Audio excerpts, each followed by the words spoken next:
activate communities. So a big piece of that is content creation, is paid media, is influencer marketing. So that's why we're excited to be here today. I wanted to give a shout out to Jen Pilcher, who helped connect us to this amazing community. We really appreciate it and are thrilled.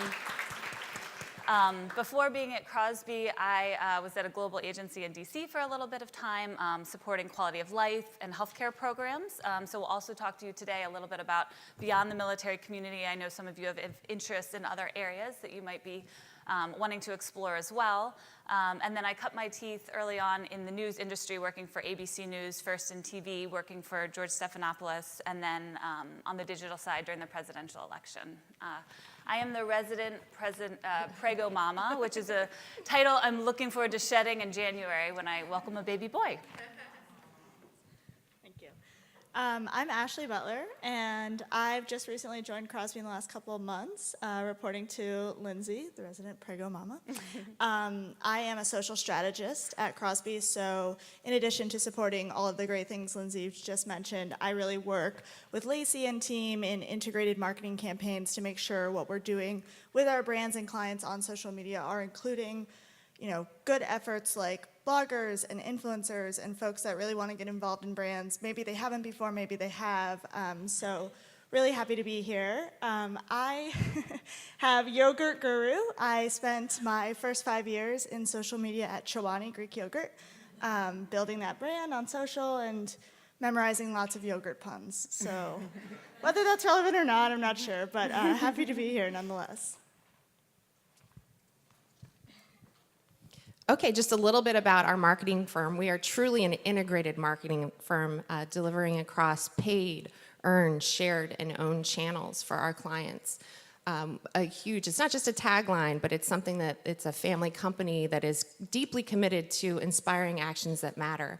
And what that means to them is that we're organized into kind of 3 domains: healthcare, nonprofit, and government, but very, very committed to organizations that are also committed to the greater good. That makes coming to work pretty fun. We'll show you in a second, a broad range of clients that are all quite meaningful to the people that work on them. We're about 75 people now. We have 2 locations in Annapolis. Like we said, it's in Annapolis and also in Bethesda, so both in Maryland and the DC area. It is a family company. Mr. Crosby still comes in every day, even though his son Ray Crosby now is the CEO. He's still in the corner office, comes in every day, and 80-something years old. But a wonderful company to work for. Again, we just had our Inspiring Actions That Matter day. The whole company closes down, and we do service projects and then meet at the end of the day for a crab feast. Anyone from Maryland here? Yeah, so we had a crab feast to celebrate afterwards. But very, very committed to doing good for the community. I don't know if any of you have been to Annapolis, but it is a military town. So the military and supporting Department of Defense and other agencies, it's just woven in the fabric of our company. These are a sampling of some of our leading clients that we have. Again, each one, we touch a large number of, or portion of the population of the United States through these agencies. They're all wonderful to work for, again, because of where we are and who we are.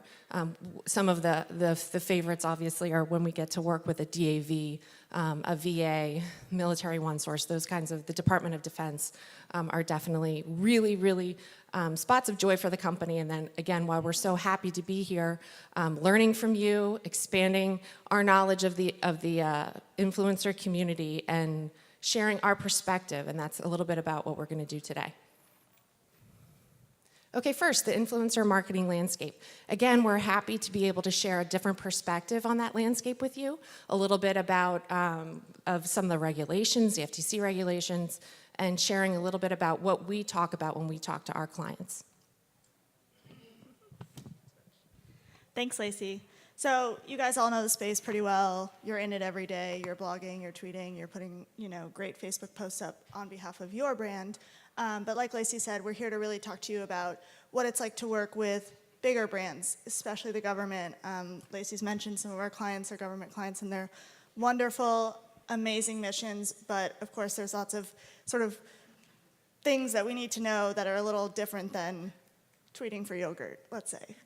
So we work with brands to connect those brands with all different types of influencers, whether it's celebrities or, professionals in the network or citizens, bloggers, influencers. So it's a really lovely space. So you guys know the landscape, right? Influencer marketing is not going away. There's so much going on in the sort of news cycle almost daily now about folks that are either influential and like kind of causing a scene, right? Like there was that guy that was on a flight and took a video and he happened to be a YouTube video star and it went viral, and these airlines are kind of getting heat all the time in terms of who's talking about them. But also there's lots of tips out there in terms of what's going wrong and what's going well. It's just a hot space, and everyone in this room, I'm assuming, is going to touch it in one way or another. So it's important to know what's kind of going down. So the landscape is evolving every day, right? We don't have to tell you, you have to sort of be living under a rock to not understand that anyone with a phone or a computer has the ability to grow a following in a community, and then therefore can very quickly become an influential voice. So we just want to make sure that as partners to brands and partners to influencers, we're doing our due diligence to make sure that these folks understand what kind of regulations go into it, what people need to be aware of, how brands can seek out influencers that really make sense to their brand and the sort of fabric of their story, but also how we can protect influencers in terms of what they're doing and what kind of brands they're partnering with to make sure that there's that authentic kind of relationship. So a big thing that's changing, and sort of we swap articles about it almost daily, is the Federal Trade Commission is really kind of becoming, very rightly so, aware of what's going down in terms of posts on behalf of brands or companies that are coming either from a paid sponsorship or not. Particularly, everyone in this room can give a good eye roll for the Kardashians, right? They're always posting about brands, and sometimes they're paid, sometimes they're not. If they are, they're not often disclosing it. So the FTC is like, hey guys, you gotta stop this, because there's a lot of people in your network that follow you who are not aware that you're getting paid to do this, and it's a little bit of an issue, right? So they've released recently this year a lot of pretty heavy-handed rules of the road. This is just a snapshot on this slide and the next to show you sort of what they're doing to combat that. And really, it's interesting because the way this landscape flows, it's sort of like, who is the onus on? Is the onus on the company to make sure that their partners are disclosing things to protect themselves? Or is it on the partners to say, you know what, I don't want to get my hand slapped, I'm a big celebrity and I need to be clear? One example of this, of course, is Katherine Heigl was at a Duane Reade, right, a pharmacy in New York recently, and Duane Reade went and posted the picture on their Twitter as if to say like, oh, check out Katherine, she's here at Duane Reade, and they got slapped, they got sued by Katherine Heigl because she didn't really okay that. So it's getting to be really sticky. So these two slides help you sort of identify how to make sure you're just covering your own bases. Right, so like, this is a great one I always love. Don't use ambiguous disclosures like thanks, collab, sponsored, SP, AD, like partner, I don't know, they're all so random. And it's funny because you see platforms getting involved in it too. So on Instagram, you may have noticed, Instagram has implemented a sort of paid format. So when you post on behalf of a brand or a company, you have to sort of select that this is a paid sponsorship with American Express, whoever it is. So everyone's kind of doing their part, but it's just good to know the rules of the road and sort of how it's evolving. And we all want to do our part to make sure that our consumers, our followers, our audience that we really care about and have built a lot of trust with, know and trust our message and our mission. I'll just add, I think one of the reasons we wanted to share this with you is because for the first time, the FTC came down on influencers just a few months ago. So before they had just been, brands have been getting in trouble, now influencers are starting to have that onus, as you mentioned. So that just happened, I want to say 3 months ago or so that's part of what we thought worth passing along. So the next sort of section of our best advice or sort of practices in terms of building your presence, right, is first and foremost, build and protect your personal brand. You guys are all out there on social media. We're out there on social media. Lindsay, my boss, probably before she hired me, searched my social media, right? So you always want to make sure that you're being aware of the things that you're putting out there. Avoiding use of profanity is an obvious one, but there's other ways to just sort of build your brand. Post consistently. Make sure that you're a member of the community, right? Like we always say, post on to others as you would like to be posted to. So if you're following someone and you're sort of seeing that they're building up their content, you want to see that content once a week at least, right? And you want to see that they're engaging and that they're retweeting some of your stuff. So it's always just a good sort of way to ease into, if you're interested in eventually building a presence and working with brands, these are kind of things that are pretty important. Finding a focus area is a good one, right? Many of you are sharing about your military lifestyle, but there's so much more beyond that, and it's important to talk about family specifically, or business, or entrepreneurship, whatever kind of gets you going. Those are important things, and brands will sort of pinpoint those as opportunities to share with their communities and sort of start a great partnership. So again, this is just more so to give you a little bit of background about how we as brands and companies are looking to identify folks to work with in the social space. You know, reach is important, we all know that. It's not even anymore about how many followers you have. I think there have certainly been, we were just looking at an article recently where someone got burned really badly because they paid someone with a ton of fake followers, right? So building that authentic, engaged audience is super, super crucial. And what's your content like? Like, are you someone who is doing a lot of long-form content, in which case maybe you find opportunities to work with blogs and sort of write for, you know, I know many of you do this already, but writing for Military OneClick or Military OneSource or other sort of longer form opportunities? Or are you just taking really, really pretty pictures of food? Like, there's a place for that too. It's probably Giovanni. But you know, this is sort of a good tip list to just make sure that you're presenting yourself again as someone who is really, really just professional and has a great brand and is ready to work with brands and companies. Other kind of toolkit, identify your core audience, right? So something that we always do when we're working with a client that's doing social media with us is we identify who their core audience is and what kind of content should they be creating that really speaks to that audience. And so I'm sure all of you, based on your focus areas, you have a core audience. So find that sweet spot, speak to those people, and then market that. If you find opportunities to work with brands that also share that core audience, then it's a win-win.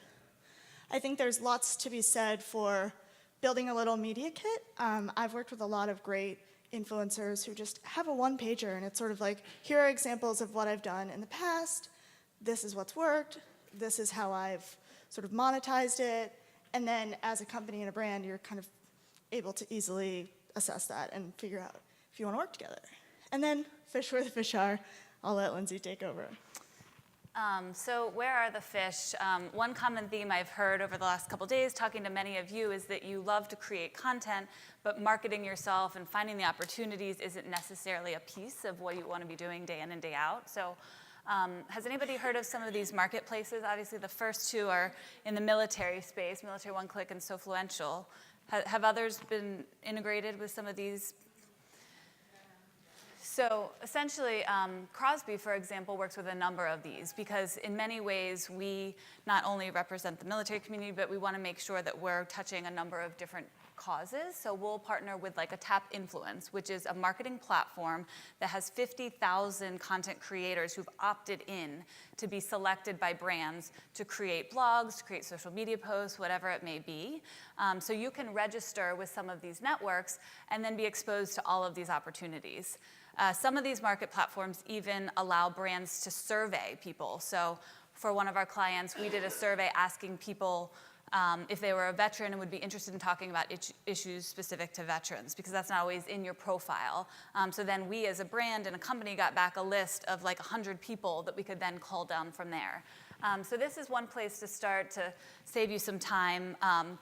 The bottom two logos, NewsCred and Contently, those are more enterprise content management platforms, so less on the influencer side, more if you're looking to get into freelance writing and sort of different types of content creation.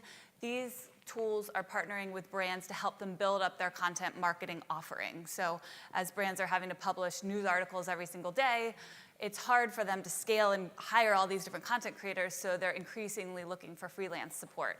So I'd suggest checking out those two if you hadn't heard of them before. And so the value of these tools, again, for a brand is what I've shared, just connecting with the influencers, but also helping track and manage it all. So there's a production schedule that we can easily input into and that then the influencers have access to too. It has our editorial calendar. It manages the whole payment process, so that's all tied up in a bow neatly through those tools. And then analytics, you know, when we're working on these integrated programs across earned, paid, shared, owned, it's nice to have everything sort of in one bucket so that we can look at things across channels. So this type of tool would allow us to look at, for a blogger, how many content pieces that they developed for us, how many backlinks to a brand web content was shared via custom URL that we can then track and where that URL was sent and, you know, what referral traffic was going to that URL, and then the volume of social shares and engagement that came from that.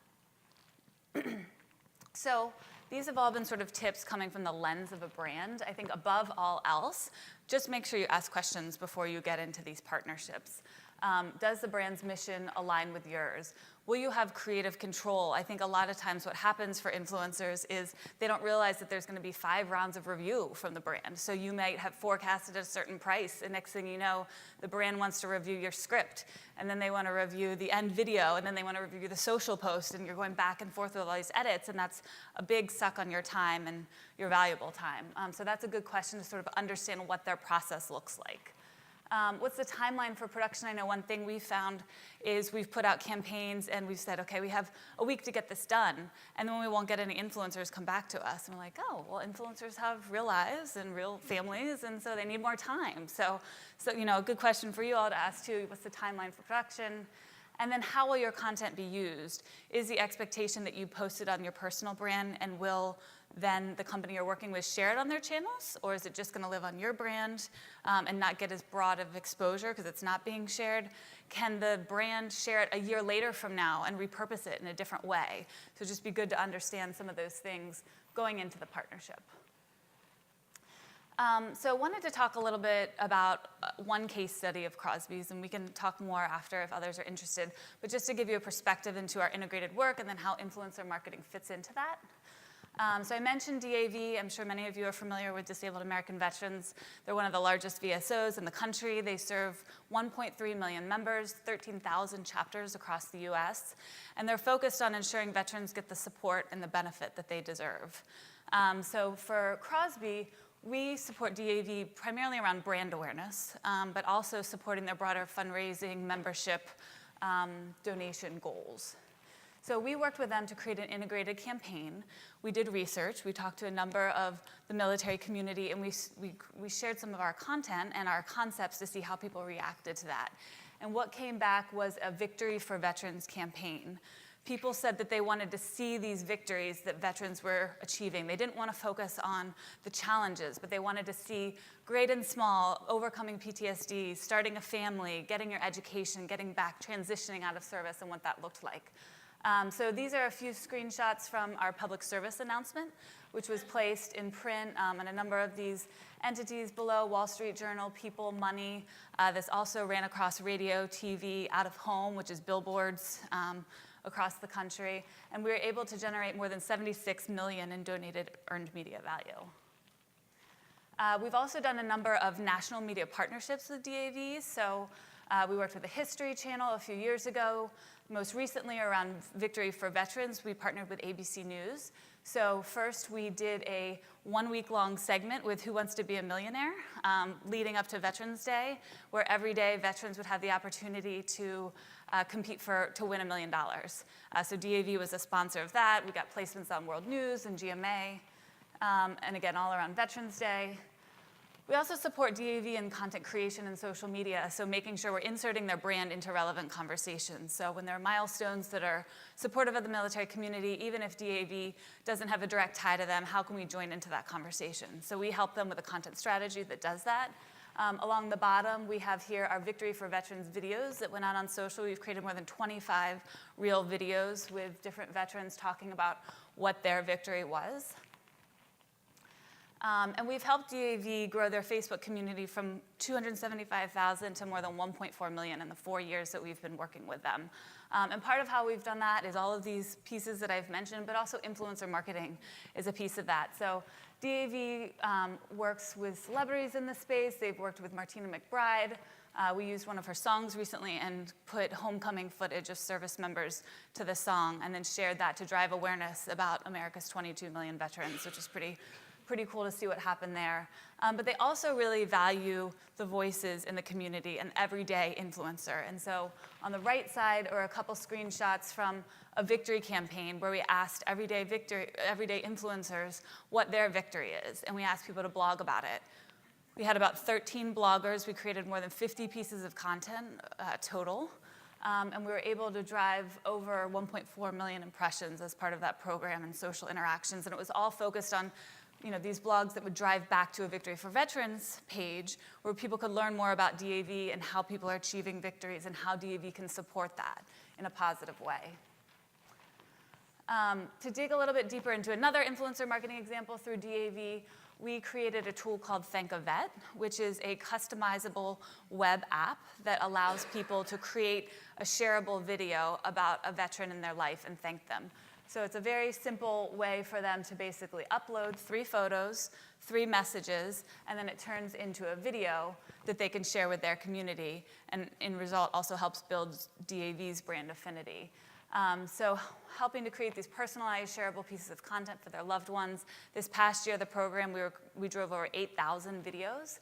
And to do that, we partnered with 21 influencers, driving traffic to the landing page to increase brand awareness, increasing engagement with DAV's social platform. And this was all managed through Tap Influence, which I mentioned earlier, one of those tools. They helped us set up what the assignment is, what are the parameters, when do you have to tag DAV, how can we make sure we're being compliant with FTC regulations so we protect DAV, we protect you.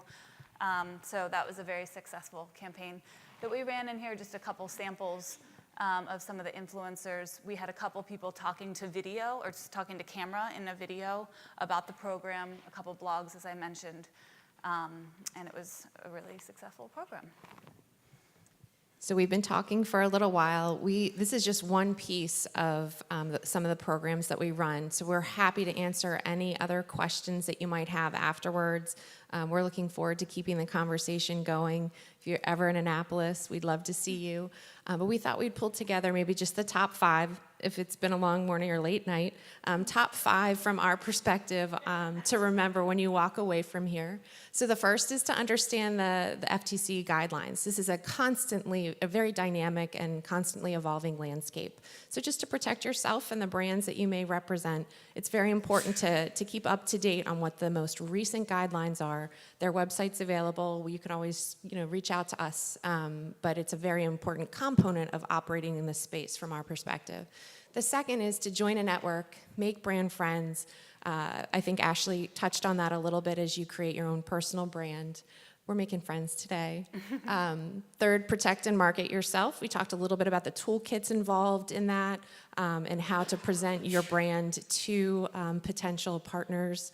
That's definitely an important part of being a well-rounded, kind of hitting all the components for influencer success. Fourth is to get creative. It's always interesting to see new and interesting ways of not only marketing your personal brand, but ways to embed that content or what the partner is looking for into your presentations or into your content. And the fifth is to have fun. It's always great to work with a energetic and very in tune partner. So that makes our job fun, and I think it makes yours fun as well.